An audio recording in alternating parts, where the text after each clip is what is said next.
Okay, so that was all about socialism in Europe. Now let's jump on to the next part, the second part, which was the Russian Revolution. So, first of all, Russia was the least industrialized of all the European states. In fact, socialists took over the government of Russia through the October Revolution of 1917, which we are going to study in the later half. So, what was exactly the Russian Revolution? The fall of the monarchy in February 1917 and the events of the October Revolution, they are collectively called the Russian Revolution. I'll just write it down. So the Russian Revolution, it has been divided into two revolutions. First is the February Revolution and the second one is the October Revolution. Okay. Now, next up we have how was the Russian Empire in 1914? How did it look? So it was stretched to the Pacific and it comprised today's Central Asian states as well as Georgia, Armenia and Azerbaijan. Now, if we talk about the religion, so the majority religion was Russian Orthodox Christianity, which had grown out of the Greek Orthodox Church. But the empire also included other religions like the Catholics, the Protestants, the Muslims, and the Buddhists. So, in 1914, Tsar Nicholas II, he ruled Russia and its empire. So that included the territories of Moscow, Finland, Latvia, Lithuania, Estonia, parts of Poland, Ukraine, and Belarus. Okay, now at the beginning of the 20th century, if you see, so about 85% of the Russia's population, okay, I'll repeat, I'll write it down, that about 85% of the Russia's population earned their living from agriculture. That's very important. So in the empire, the cultivators produced for the market as well as for their own needs. And Russia was a major exporter of grain. So I'll write it down. Russia was a major exporter of grain. Okay. Now, next up we have, how was the society and economy of Russia like? So if we talk about that, again, at the beginning of the 20th century, about 85% of the Russia's population earned their living from agriculture. But apart from that, many factories were set up in the 1890s when Russia's railway network was getting extended. In fact, and even the foreign investment was there in the country, which increased. In fact, by 1900s, in some areas, the number of factory workers and craftsmen was equal. That was very surprising. Now, if we talk about women, so women made up around 31% of the factory labor. So do remember that women made up around 31% of the factory labor force by 1914. But unfortunately, they were paid between half and three quarters of what a man's wage was. So that's not surprising, I guess. Okay, now despite all of these divisions, the workers did unite to strike work whenever there was a disagreement, when they had a disagreement with the employers about dismissals or work conditions in the textile and metal industry. Now, most of the, industries, they were owned by industrialists privately, and government, it just supervised the large factories to ensure minimum wages and limited hours of work. In fact, if we see, the industries were in the very prominent areas like Moscow and St. Petersburg. Yeah. Next up we have, how was the division among the workforce, like among the workers, how was the division like? So, though the workers were divided by skill, still they united to strike whenever there was a disagreement with the employers. So these are, some of the strikes, some of the important strikes. So first of all, we have the textile industry strike in 1896 to 97. Next, we have the metal industry strikes in 1902. And finally, we have the 1902 and 1905 strikes of peasants against the nobles and the landlords. So, the division, if we talk about, so this is where they all stood together, but there was still division and it was based on religion. So first of all, we had the nobility, the crown and the Orthodox Church, who owned large properties. While, the workers, just like the workers, the peasants too were divided and they were also deeply religious. So there was a story, so I'll just, tell you a story. So in Russia, the peasants, this was the fight about. In Russia, peasants, they wanted the land of the nobles to be given to them. So frequently they refused to pay the rent and they even murdered the landlords. So in 1902, this occurred on a very large scale in South Russia. And by 1905, this happened all over Russia. So the Russian peasants were actually different. Okay, now how were the Russian peasants different from the European peasants? So the Russian peasants, they actually pooled their land together periodically, and their commune, who was called mir, he divided it according to the needs of individual families. So you can see that. Yeah, this is what's the picture of a mir who is the commune. So the Russian peasants, they pulled down their land together periodically, and then there was a mir who divided it according to the needs of individual families. Okay. Now next is that okay. So what was the so there was socialism already in the air, right? So what was the scope of socialism in Russia? So there was this party, the Russian Social Democratic Workers' Party, which was founded in 1898 by socialists who respected Karl Marx ideas. And there was this another party, the Socialist Revolutionary Party, which was formed in 1900. So the Social Democratic Workers' Party, due to government policing, it had to operate as an illegal organization. So it was actually doing what? So it was struggling for the peasants' rights, and it demanded that land which was belonging to the nobles, it should be transferred down to the peasants. So that was their that was all they were fighting against. So they actually set up a newspaper, they mobilized the workers, and they organized strikes. So the social democrats, they disagreed with these social democrats, they always disagreed with the social revolutionaries about the peasants. So Lenin, Valmir Lenin, I'll tell you who he was later. So he felt that peasants were not one united group. Okay, so some were poor, some were rich, and some worked as laborers, while others, they were capitalists who employed. They were capitalists as in they had money, so they employed workers. So given this differentiation within them, so they could not be a part of a socialist movement. Like if we say there was a socialist movement going on, but because of this differentiation, they could not be part of it. Yeah. Okay. So next up we have, this is my favorite part. These are the Bolsheviks and the Mensheviks. So who were these? The Bolsheviks, they were led by Vladimir Lenin, as I told you before. So they, Vladimir Lenin, he always believed that the party should be disciplined, and thus he controlled the number and quality of its members. While the Mensheviks, they thought that party should be open to all. So here's this picture of Lenin, who was, leading the Bolsheviks. Okay. Next, we have the 1905 revolution. So what was that about?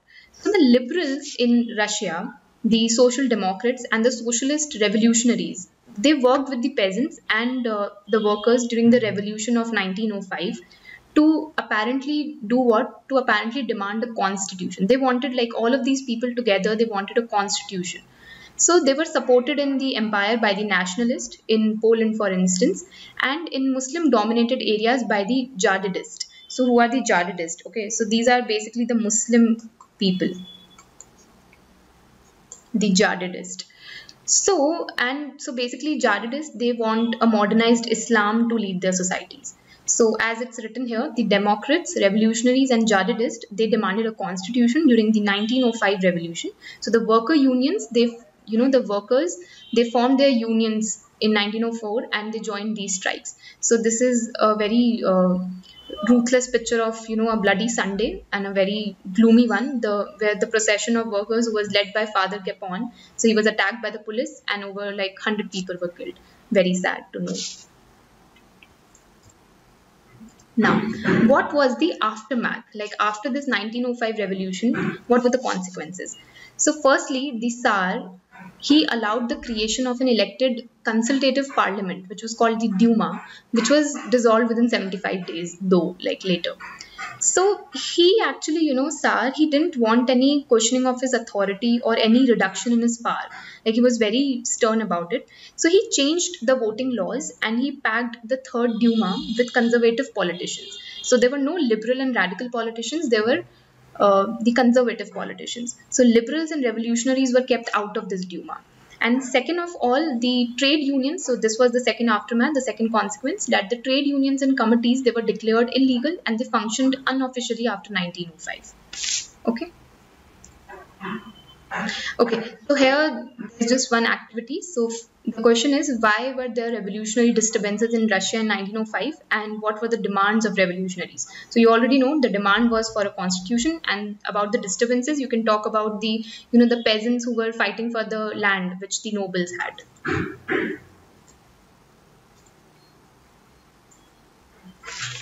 Yeah. So next up we have the First World War and the Russian Empire. Okay, so First World War was from 1914 to 1918. So that's how they were coinciding.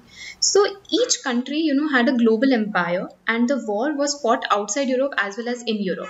So if we talk about Russia, initially the war was very popular, but as the war continued, the Tsar Nicholas II, he refused to consult the main parties in the Duma, which was the elected government, and like the elected constitution thing. Hence, the support grew thinner and thinner.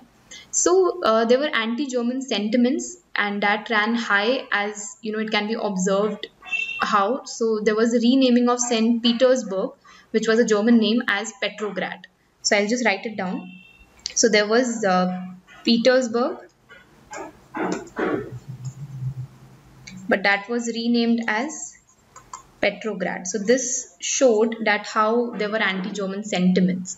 So Russia's, army lost badly in Germany, like when the First World War was going on. So Russia's army lost badly in Germany and Austria between 1914 and 1916.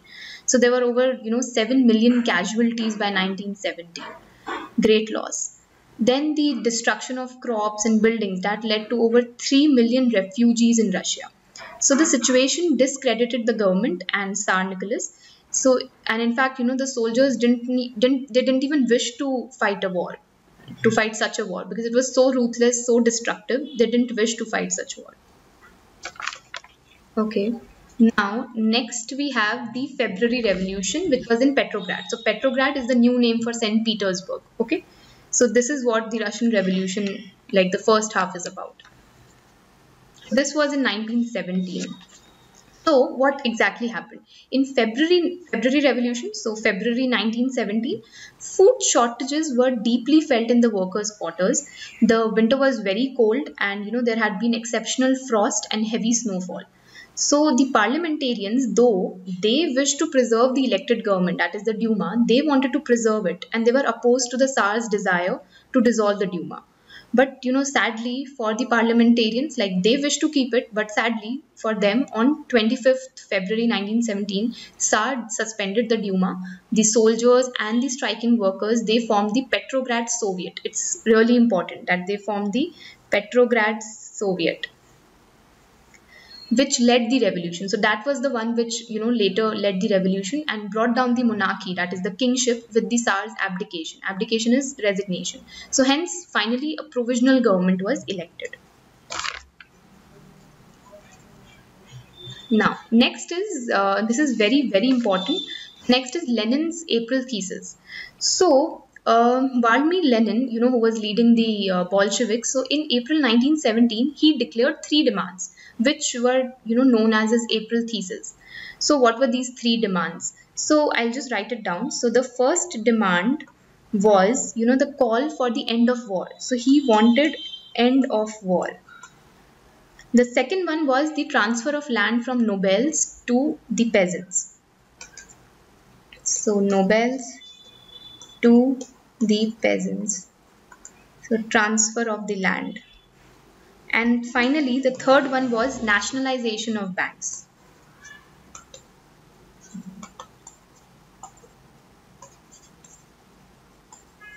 Okay. So, apart from this, in fact, so these were the main 3 demands which were called the April thesis. But apart from this, he also argued that the Bolshevik party be renamed as the Communist Party. So he wanted that to happen to indicate its, new radical aims. Then apart from that, most others, so exactly what was there initially, so most of the party members, they were initially surprised by the April thesis, but later as there were developments in the subsequent months, so that changed their attitude. Okay. Yeah. So, the revolution was already going on. It began with 1905 revolution, then February Revolution. So what indicates the spread of the revolution, that how do we say that okay, it was spreading, and how successful it was. So in June, like about 500 Soviets, they sent representatives to an all Russian Congress of Soviets. Then because the provisional government was formed, so as the provisional government saw its power reduce and the Bolshevik influence grew, like it was growing, so the provisional government, it resisted its attempts by workers to run factories, and it began arresting the leaders. So the popular demonstrations staged by the Bolsheviks in July 1917, they were sternly repressed. So the provisional government was, acting against the Bolshevik party. In fact, many Bolshevik leaders, they had to go into hiding or they had to flee away. And meanwhile, in the countryside, if we see, so they were encouraged by the socialist revolutionaries. So the peasants, because they were influenced by the revolutionaries, they seized the land between July till September 1917. But so this was all going on, which is a negative aspect. But on the brighter side, if we see, so there was a formation of factory committees, like a lot of factory committees were formed. Then there was growth of trade unions and soldier committees, and finally there were peasant movements for the redistribution of land. So they were moving for it. Okay. Now, next is the second part of Russian Revolution, which is the October Revolution of 1917. So, so what all we studied, that was all about February Revolution and the subsequent happenings. But now we are going to study, like we are going to take the October Revolution of 1917. So as the conflict, between the provisional government and the Bolsheviks, it grew. So Vladimir Lenin, he feared, that the provisional government would set up a dictatorship, which he obviously didn't want to happen. So in September, he began, discussions for an uprising against the provisional government. So, these discussions, because of these discussions, the uprising, it began on October 24th. So sensing this trouble, the then PM, who was Kerensky, it's not that important. So he actually, left the city to summon the troops, the military troops. So at dawn, the military men who were loyal to the provisional government, they seized the buildings of two Bolshevik newspaper buildings. And apart from that, so there was this one committee, which was the Military Revolutionary Committee. Okay, MRC. I'll just write it down. Okay, sorry. Military Revolutionary Committee. Okay, so this committee, ordered its supporters to seize government office. So this committee is on acting on the behalf of Bolshevik. So this committee ordered its supporters, to seize the government offices and arrest the ministers. So like there was fight going on from both the sides. So late in the day, the vessel shelled the Winter Palace. There was a Winter Palace, and that took over various military points. So basically, the Bolsheviks were winning over the government, the provisional government. So by nightfall, the city was under the committee's control, the Military Revolutionary Committee, that is the Bolsheviks, and the ministers had surrendered. So then there was a meeting. So at a meeting of the All Russian Congress of Soviets in Petrograd, that was, earlier Petersburg.